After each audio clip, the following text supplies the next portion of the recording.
Hello everyone. तो आज हम बात करने वाले हैं DII और FII। ये एक्चुअल में है क्या और ये वर्क कैसे करता है। तो DII का फुल फॉर्म है डोमेस्टिक इंस्टीट्यूशनल इन्वेस्टर्स और FII का फुल फॉर्म है फॉरेन इंस्टीट्यूशनल इन्वेस्टर्स। तो वीडियो में आगे बढ़ने से पहले अगर आपने अभी तक हमारे यूट्यूब चैनल को सब्सक्राइब नहीं किया होगा तो पहले हमारे यूट्यूब चैनल को सब्सक्राइब कीजिए, जो कि वन लाइफ 07। तो बेसिक से हम स्टार्ट करते हैं। देखते हैं मार्केट में कितने टाइप के इन्वेस्टर्स रहते हैं।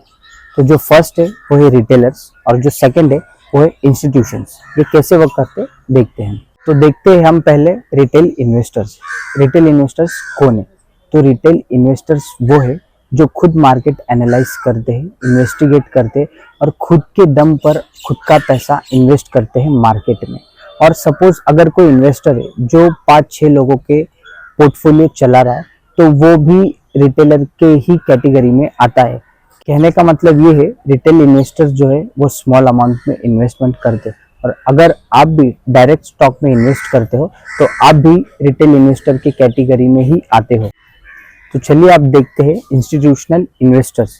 तो दो टाइप के इंस्टीट्यूशनल इन्वेस्टर्स है। पहला जो है FII। FII का मतलब है फॉरेन इंस्टीट्यूशनल इन्वेस्टर्स, और दूसरा जो है वो है DII जो कि है डोमेस्टिक इंस्टीट्यूशनल इन्वेस्टर्स। तो पहले बात करते हैं FII के बारे में। तो फॉरेन इंस्टीट्यूशनल इन्वेस्टर्स जो है वो बड़े ऑर्गेनाइजेशंस होते हैं जो अपना पैसा अदर कंट्री में इन्वेस्ट करते हैं। फॉर एग्जाम्पल, अगर कोई कंपनी है जो USA में रजिस्टर्ड है और वो अपना पैसा अगर इंडिया में इन्वेस्ट करती है तो हम उसे कहेंगे वो फॉरेन इंस्टीट्यूशनल इन्वेस्टर है। और FII इन्वेस्टमेंट जो है वो किसी भी कंट्री के इकोनॉमी के लिए काफी ज्यादा यूजफुल है। फॉरेन इन्वेस्टमेंट्स ये बड़े बड़े ऑर्गेनाइजेशंस करते हैं, जैसे कि इन्वेस्टमेंट बैंक्स, म्यूचुअल फंड्स या फिर इंश्योरेंस कंपनीज। तो FII जो है ये जनरली स्टॉक्स में इन्वेस्ट करते हैं, और इनके इन्वेस्टमेंट करने से अनयूजुअल एक्टिविटीज होने के चांसेस भी काफी ज्यादा रहते हैं। क्यों?